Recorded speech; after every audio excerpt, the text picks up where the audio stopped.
My name is Sumit. So today I brought another interesting topic of chess for beginners, that how to identify and attack unprotected pieces and pawns. So in part one of this topic, we are going to analyze one position. There is a move of black in this position, and we can notice that white is up for a rook, but white position is quite unstable.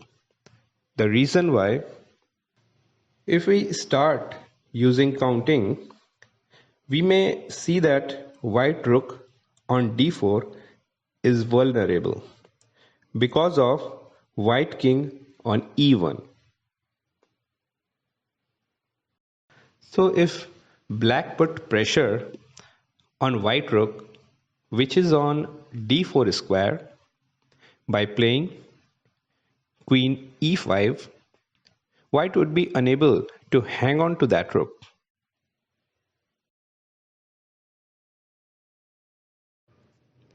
Besides this, if we notice other pieces of white, like the rook on h4, bishop on f1, and also the queen on e3 square, all of these are also unprotected.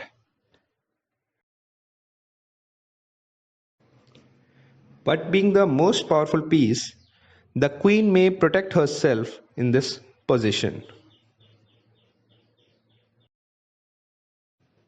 So that we will look at the unprotected rook on h4, and especially the bishop on f1 square, which is the most vulnerable piece on the board, as king on h1 and bishop on f1 are on the same rank.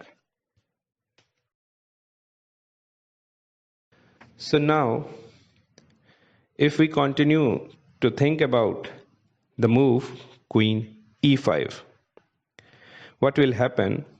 Let's see. Queen e5, queen h3 check, a kind of counter attack, king c7, queen h2, queen cross h2, rook cross h2. Now black rook will take on the rook on d4 square. Now there is a clear winning position for black, as we can see that the pawn on e4 is also hanging, and it's not a convincing position for white. Now let's see the options for black with other unprotected pieces of white. Perhaps worth mentioning here that rook on h4 and bishop on f1 square. So if black chooses another variation to take on white rook immediately on a very first move, white has to take the black rook on d4 by his queen. Now queen e1 check. So we can see that white rook on h4 square is also vulnerable. But this is not a stronger line, as by playing this, white will also have some undefended points, like black pawns on g7 and a7, on which white queen is attacking.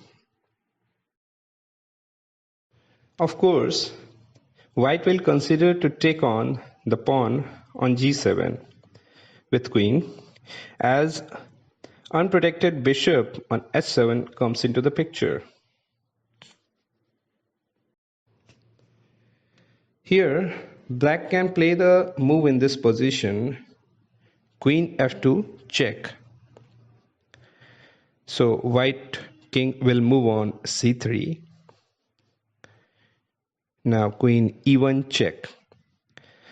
So this will lead to a very complicated position, which may be seen here. Perhaps after king b2, queen will take black pawn on e4, or queen d2 check, king a3, now bishop cross e4. So it is also a very complicated position. To avoid such complications and unclear positions, black should choose the previous line, which was not only with a clear advantage by attacking on white rook on d4, but also protecting undefended pawn on g7 and bishop on h7 square.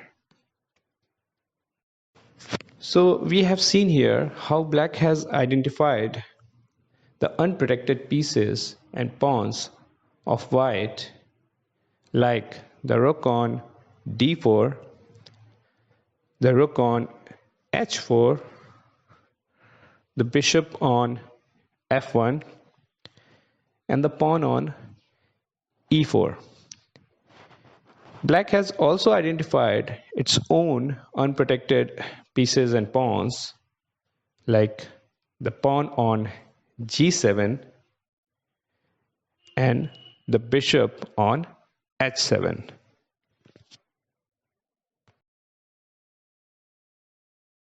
So that is how, while playing, a player should think of unprotected pieces and pawns not only for the opponent but also for its own unprotected pieces and pawns, just to avoid complications and to get a clear winning advantage. I hope you liked and enjoyed this video. We will meet again in part 2 of this topic. Thanks for watching.